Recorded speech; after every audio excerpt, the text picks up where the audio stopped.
Hello বন্ধুরা, no মোরে সবাইকে স্বাগতম। আজকে আমরা ভারত ও পাকিস্তানের দুই তরুণ এবং প্রতিভাবান ব্যাটার অভিষেক শর্মা এবং সাহিবজাদা ফারহানের ব্যাটিং পরিসংখ্যানের তুলনা করব। টি-20 ইন্টারন্যাশনাল, ওভারঅল টি-20 এবং লিস্টে বা 50 ওভারের ক্রিকেটে কে কতটা এগিয়ে। চলুন আবেগকে দূরে রেখে পরিসংখ্যানের ভিত্তিতে সেটাই দেখে নিই। তো চলুন শুরু করা যাক। প্রথমেই আসি টি-20 ইন্টারন্যাশনালের পরিসংখ্যানে। অভিষেক শর্মা মোট ইনিংস খেলেছে 40টি ও ফারহান খেলেছে 43টি। অভিষেক রান করেছে 1297 এবং ফারহান করেছে 1142। অভিষেকের ব্যাটিং গড় 34.13 ও ফারহানের ব্যাটিং গড় 27.85।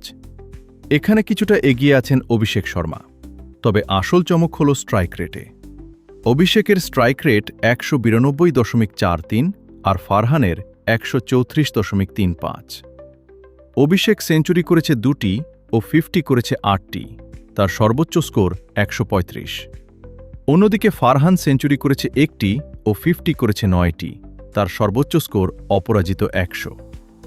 বাউন্ডারির ক্ষেত্রে অভিষেক 123টি 4 ও 88টি ছক্কা মেরেছে, আর ফারহান মেরেছে 93টি 4 ও 62টি ছক্কা। এবার আমরা দেখে নেব তাদের ওভারঅল টি-20 অর্থাৎ ফ্র্যাঞ্চাইজি লিগ সহ সব টি-20 রেকর্ড। এখানে অভিষেক শর্মা মোট ইনিংস খেলেছে 165টি ও ফারহান খেলেছে 158টি।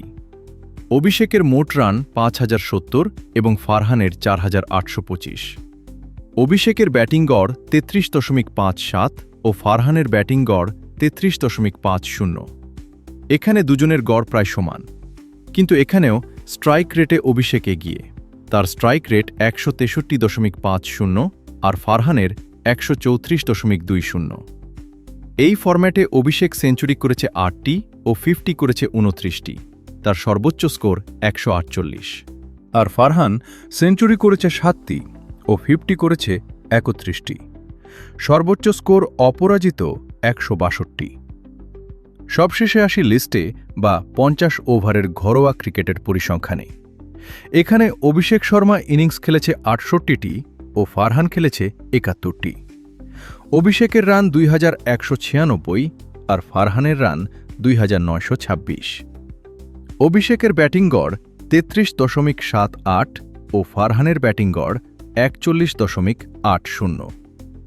এখানে বেশ কিছুটা এগিয়ে আছেন সাহিবজাদা ফারহান, তবে স্ট্রাইক রেটে অভিষেক 96.20 নিয়ে ফারহানের 87.15-এর চেয়ে এগিয়ে।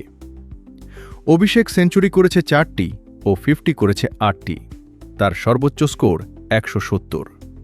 অন্যদিকে ফারহান সেঞ্চুরি করেছে 8টি ও 50 করেছে 20টি, তার সর্বোচ্চ স্কোর 155। তো বন্ধুরা, পরিসংখ্যান তো দেখলেনই। টি-20তে অভিষেক শর্মার আগ্রাসী ব্যাটিং নাকি লিস্টে ক্রিকেটে ফারহানের ধারাবাহিকতা?